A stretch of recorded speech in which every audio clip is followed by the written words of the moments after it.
Indonesia mengenal dua lembaga keuangan, yakni lembaga keuangan bank dan juga non-bank. Secara khusus, lembaga keuangan non-bank yang diperuntukkan sebagai medium penopang ekonomi kerakyatan adalah koperasi. Bagaimana tidak, karena pada tahun 2021 saja, Badan Pusat Statistik mencatatkan bahwa jumlah koperasi yang aktif tersebar di seluruh Indonesia ini mencapai 127.000 unit yang tersebar di berbagai wilayah dan juga provinsi di seluruh Indonesia. Cukup banyak bukan cakupan dan jangkauannya? Berdasarkan undang-undang pun, koperasi diartikan sebagai sebuah badan usaha yang beranggotakan sekumpulan orang yang berlandaskan prinsip koperasi sebagai gerakan ekonomi kerakyatan yang berlandaskan asas kekeluargaan. Tentunya dengan landasan tersebut kita percaya untuk menyimpan dana kita di koperasi dengan harapan agar uang kita aman. Namun saat ini sudah banyak oknum-oknum tidak bertanggung jawab yang justru menggelapkan dana nasabah koperasinya. Seperti salah satu contohnya adalah Koperasi Simpan Pinjam Indosuria, di mana ini merupakan penipuan berkedok koperasi terbesar sepanjang sejarah Indonesia, di mana nilai kerugian nasabahnya ini ditaksir mencapai 106 triliun rupiah. Sungguh jumlah yang sangat fantastis, bukan? Kasus Koperasi Simpan Pinjam atau KSP Indosuria sejatinya sudah menjadi perhatian publik sejak beberapa tahun ke belakang. PPATK menaksir aksi penipuan KSP Indosuria menimbulkan kerugian senilai 106 triliun rupiah dengan jumlah korban mencapai 23.000 orang. Aksi penipuan bermula dari penghimpunan dana koperasi melalui pemasaran atau marketing. Pada 2020, tepatnya 24 Februari, beberapa nasabah mulai menerima surat dari Koperasi Indosuria bahwa uang di deposito atau simpanan tidak bisa dicairkan. Uang itu baru bisa diambil 6 bulan sampai 4 tahun tergantung nominal aset under management. Kemudian, pada 7 Maret, nasabah mengaku menerima pemberitahuan via WhatsApp bahwa nasabah bisa menarik tabungan mereka mulai 9 Maret 2020 dengan batas pengambilan Rp1 juta per nasabah. Kemudian 12 Maret 2020, nasabah menerima undangan untuk bertemu dengan pihak Indosuria Simpan Pinjam. Pada pertemuan tersebut, setiap nasabah diminta memilih opsi pembayaran yang diinginkan. Opsi tersebut tergantung aum dari setiap nasabah dengan tempo pembayaran antara 3 tahun hingga 10 tahun. Isu soal kasus KSP Indosuria pun sempat mereda, namun hanya sesaat. Kisaran Juni 2021, isu KSP Indosuria kembali menyeruak. Bahkan Dewan Perwakilan Rakyat DPR RI sempat memanggil pihak Kementerian Koperasi terkait isu ini. Dari sini terungkap, rupanya KSP Indosuria telah gagal bayar hingga masuk dalam proses penundaan kewajiban pembayaran utang atau PKPU. Putusan pertama jatuh pada tanggal 17 Juli 2020. Kemudian ada proses banding dan PKPU sudah diputuskan akhir Desember 2020. Kasus gagal bayar KSP Indosuria berujung pada penahanan 3 tersangka. Ketiganya adalah Ketua KSP Indosuria Cipta, Henry Surya, dan Head Admin Indosuria, Jun Indri. Namun ketiganya bebas dari penahanan di pertengahan tahun ini, dengan alasan karena masa penahanan 120 hari sudah habis. Meski begitu, Henry dan Jun masih berstatus tersangka. Kasus yang menjeratnya juga tetap berlanjut. Setelah 2 tersangka KSP Indosuria dari Rutan Bareskrim Polri dibebaskan, Menteri Koordinator Bidang Politik, Hukum, dan Keamanan, Mahfud MD, juga turut buka suara. Mahfud MD menyatakan, pihaknya sudah berkomunikasi dengan Mabes Polri, Kejaksaan Agung, PPATK, dan Kementerian Koperasi dan Usaha Kecil dan Menengah. Kasus KSP Indosuria ditetapkan sebagai kejahatan modus baru yang tidak pernah dan tidak akan pernah dihentikan penyelidikannya. Saat ini, kasus KSP Indosuria tengah memasuki babak baru dan kembali bersidang di pengadilan. Terdakwa Henry yang merugikan korban sebesar 106 triliun rupiah disidang secara daring. Jaksa penuntut umum mengaku akan mengutamakan kepentingan korban dengan pengembalian dana atau uang korban yang telah digelapkan oleh koperasi tersebut. Namun hingga kini, aset Indosuria yang baru disita hanya mencapai 2,7 triliun rupiah. Masih jauh dari jumlah uang yang telah digelapkan oleh terdakwa. Berdasarkan tuntutan jaksa kepada majelis hakim dan aset yang dikabulkan untuk disita adalah aset dalam bentuk benda bergerak milik Indosuria. Dan mengenai kasus penipuan KSP Indosuria, tim CNBC Indonesia telah berkesempatan untuk melakukan wawancara dengan beberapa korban.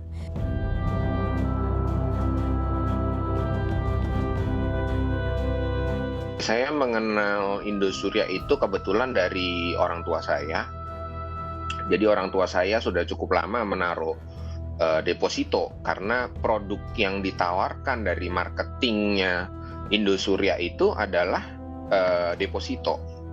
Jadi bukan semacam investasi bodong. Teman-teman kita juga lumayan banyak yang menaruh uangnya di situ. Nah, awalnya tuh saya diperkenalkan oleh mantan pegawai Bank Mayapada yang bernama Pak Sohadi. Nah, oleh beliau itu dikenakan lagi ownernya pemilik Indosuria, yaitu Hendy Surya dan Suefendi di Hotel Mulia.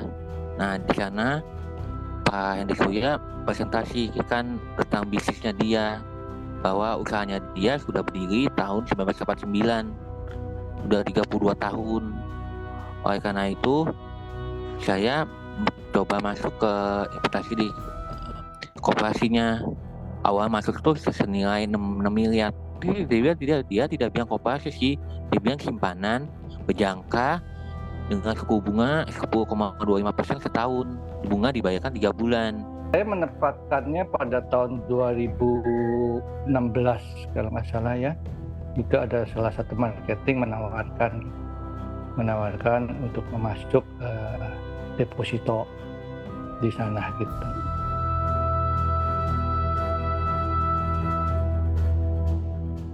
Kurang lebih terjadinya itu Februari 2020. Karena pada saat itu saya kebetulan memang mau tarik uangnya untuk saya membeli rumah. Tapi tidak bisa ditarik. Saya stres berat pada saat itu. Secara keseluruhan kerugian saya kurang lebih 12 miliar. Pas waktu gagal bayar, Bu, pas Februari 2020. Nah, sebelum gagal bayar itu dia mengadakan pesta acara customer gathering di Sun City, acara cap gome. Nah, pas acara itu si pemiliknya, ownernya Pak Hendy Surya sama Pak Surya Fendi tidak mengatakan itu bakal gagal bayar. Nah, besoknya setelah acara cap gome itu dia langsung gagal bayar. Kita itu baru tahu pada tahun 2020. Waktu itu saya ada seperti biasa mereka mengadakan gathering gitu ya waktu itu dalam rangka waktu Imlek. Kita datang, lalu saya dengar ada berita mulai ada penarikan ini dibatasi. Itu saya lalu berinisiatif untuk mencairkan gitu ya. Jadi mencairkan. Waktu itu kita juga coba mencairkan, tapi semua yang kita mohonkan tidak satu lembar pun yang berhasil dicairkan gitu ya. Sedangkan jumlahnya ya lumayan besar lah ya, gitu, karena itu sebenarnya diperuntukkan untuk dana pensiun yang kita taruh di sini.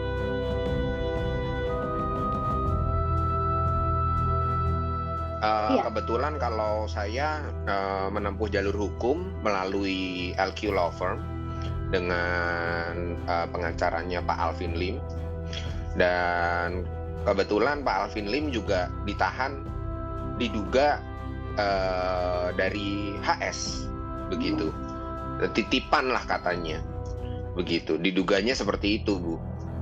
Jadi dicari-cari kesalahannya Pak Alvin Lim ini, mungkin dia punya kasus lain atau gimana, sehingga dia udah nggak bisa viral-viralin lagi nih gitu, biar dia diem aja di penjara. Tentang saya sih, saya minta uang saya dikembalikan, Bu. Dan saya berharap sih Pak Hakim ini mau menyita aset yang sitaan atas JPU yang senilai 40 triliun itu.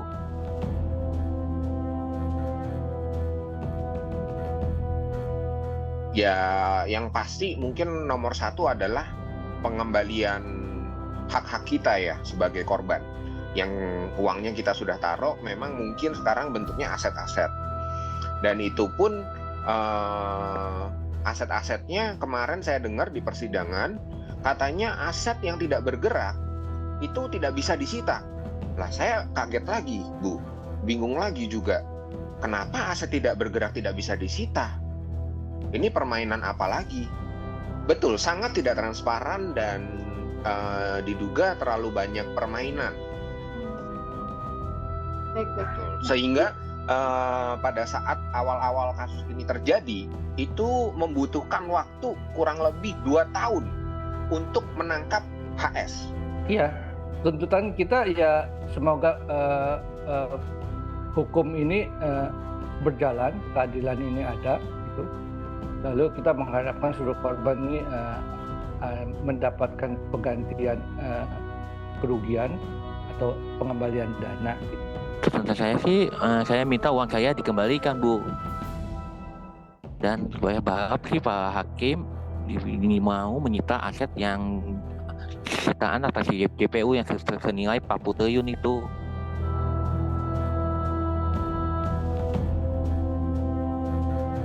Ya, harapan kita sangat besar tentunya, karena itu bukan uang sedikit buat saya begitu. Dan ya saya berharap prosesnya bisa lancar dan tidak terlalu banyak permainan. Jangan sampai kasus ini juga terulang kembali. Dan paling penting lagi, tersangka harus dihukum seberat-beratnya. Bisa 20 tahun, 30 tahun, 40 tahun, saya nggak tahu hukum di Indonesia bagaimana, harus dihukum seberat-beratnya. Kalau tidak bisa bertanggung jawab atas perbuatannya. Ya mereka menunggulah gitu, karena zaman lagi susah, sekarang lagi susah sekali kan untuk cari kerja, untuk ya satu-satunya harapannya adalah pengembalian dana.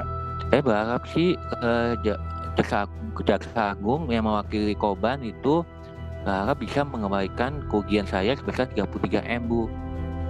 Dengan menyita aset terdakwa yang menghimpun dana gelap dari dana Koperasi Industri Cipta. Kekecewaan para korban pada penanganan kasus KSP Indosuria tak lagi terbendung. Para korban yang dulu merupakan nasabah dari KSP Indosuria secara tegas dan keras menuntut pengembalian uang. Selain Indosuria, terdapat kasus koperasi serupa lainnya di berbagai Indonesia. Yang pertama adalah kasus koperasi Langit Biru pada 2012 silam, kasus koperasi Cipaganti pada tahun 2014, dan kasus koperasi Pandawa pada tahun 2017. Koperasi Langit Biru ramai diperbincangkan pada 2012 silam. Dalang utama dalam peristiwa ini adalah Jaya Komara. Aktivitas investasi bodong KLB macet pada Januari 2012 sehingga sejumlah investor mengadukan persoalan ini ke Polres Tangerang Kabupaten. Kasus dugaan penipuan dan penggelapan yang dilakukan KLB kini sudah dilimpahkan ke Bareskrim Polri. Selanjutnya, kasus Koperasi Cipaganti yang didirikan tahun 2002 silam. Koperasi ini berkembang pesat hingga bisa go publik. Sejak 2008, koperasi ini cukup giat mengumpulkan modal dari banyak mitranya. Keempat tersangka dari kasus ini didakwa dengan UU Perbankan dan pasal penipuan dan penggelapan sesuai KUHP. Jaksa menuntut keempatnya masing-masing untuk dihukum 20 tahun penjara dan denda masing-masing 200 miliar rupiah atau total 800 miliar rupiah. Kemudian kasus Koperasi Pandawa. Dumeri atau Salman Nurmanto yang merupakan sosok di balik kasus koperasi ini. Serupa dengan KSP Indosuria, Dumeri menjanjikan keuntungan di atas 10% per bulan ke nasabah atau menggunakan skema Ponzi. Dumeri dan Pandawa Group resmi dipilotkan oleh Pengadilan Niaga Jakarta Pusat dan Pengadilan Negeri Depok juga menjatuhkan hukuman 15 tahun penjara kepada Dumeri. Di tengah banyak kasus yang terjadi, lantas seberapa melekah warga soal penipuan berkedok koperasi ini?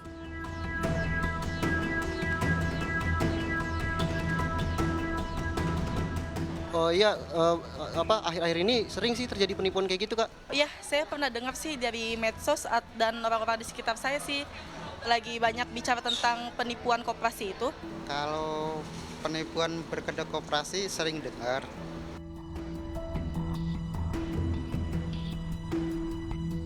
Alhamdulillah kalau orang terdekat saya nggak ada, cuman saya sering lihat di berita aja sih. Iya, ada teman saya, dia kena penipuan korban koperasi investasi, katanya sih menguntungkan 10% gitu kan ya. Tapi ternyata penipuan gitu sih Kak, jadi dia nggak dapat untungnya, cuman diiming-iming kalau dia bakal dapat keuntungan 10%. Ada juga pernah agak jauh sih dari desa aku, tapi di daerah Jawa Tengah, di daerah Semarang kalau nggak salah.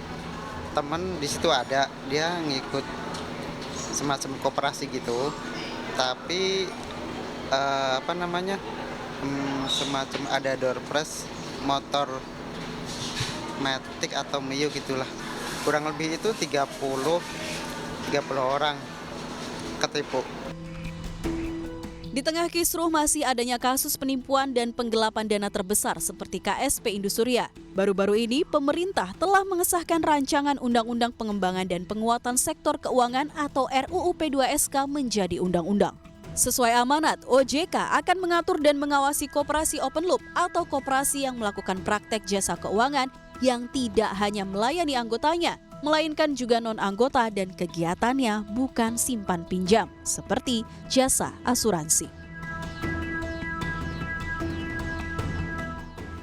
Kini, tidak hanya industri koperasi yang berada di tangan OJK, namun juga nasib dari para korban penipuan di industri koperasi ini. OJK dalam hal ini harus bisa memastikan bahwa kasus sebelumnya dapat ditangani sebagaimana mestinya. Selain OJK, pengetatan pengawasan juga harus dilakukan oleh penegak hukum lainnya agar tidak lagi terjadi kasus serupa di Indonesia. Dari Jakarta, Shani Alatas dan juru kamera Ajat, tim liputan CNBC Indonesia, Beyond Business.